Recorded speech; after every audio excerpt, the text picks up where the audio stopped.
भारत के दक्षिणी इतिहास में पल्लव वंश 3वीं से 9वीं शताब्दी एक अत्यंत गौरवशाली वंश रहा है, जिसने कला, स्थापत्य और धर्म को नई ऊंचाइयां दी। इस वंश का केंद्र आधुनिक तमिलनाडु और आंध्र प्रदेश का क्षेत्र था। पल्लवों ने न केवल मंदिरों का निर्माण कराया, बल्कि मूर्तिकला में भी अत्यंत नवाचार किए। उनकी सबसे विलक्षण विशेषता थी नग्न या अर्धनग्न मूर्तियों का निर्माण, जो उस काल की धार्मिक और दार्शनिक स्वतंत्रता को दर्शाती थीं। नग्न मूर्तियां क्यों बनाई जाती थीं? पल्लव मूर्तिकला में नग्नता कोई अश्लीलता नहीं, बल्कि दार्शनिक प्रतीक थी।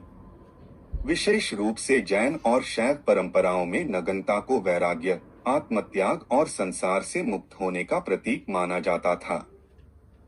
जैन तीर्थंकरों की मूर्तियां, विशेषकर महावीर स्वामी की, पूर्ण नग्न बनाई जाती थीं, क्योंकि दिगंबर जैन संप्रदाय में यह मोक्ष की अवस्था का संकेत था। शैव मूर्तियों में भी कुछ योगी या तपस्वी अर्धनग्न अवस्था में दर्शाए गए। उनका उद्देश्य शरीर नहीं, आत्मा की महिमा दिखाना होता था। महाबलीपुरम नग्न मूर्तियों का गौरवस्थल। पल्लव सम्राट नरसिंहवर्मन प्रथम महामल्ल ने महाबलीपुरम में चट्टानों को तराशकर विशाल मंदिर और मूर्तियां बनवाईं।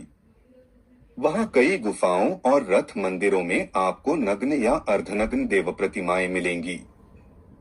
विशेषकर प्रसिद्ध अर्जुन की तपस्या नामक विशाल शिलाचित्र में तपस्वियों और नाग देवताओं को अर्धनग्न रूप में दिखाया गया है, जो मानव आत्मा के संघर्ष और साधना का प्रतीक है। समाज की प्रतिक्रिया और कलात्मकता। इस तरह की मूर्तियों को उस समय सम्मान और आध्यात्मिक दृष्टि से देखा जाता था। समाज में कलाकारों को स्वतंत्रता थी कि वे ईश्वर और आत्मा को बिना सांसारिक आडंबर के दर्शा सकें।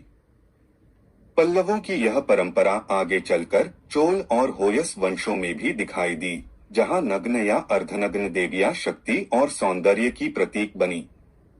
पल्लव वंश की नग्न मूर्तियां केवल शिल्प नहीं थीं, वे थीं आध्यात्मिक दर्शन की अभिव्यक्ति।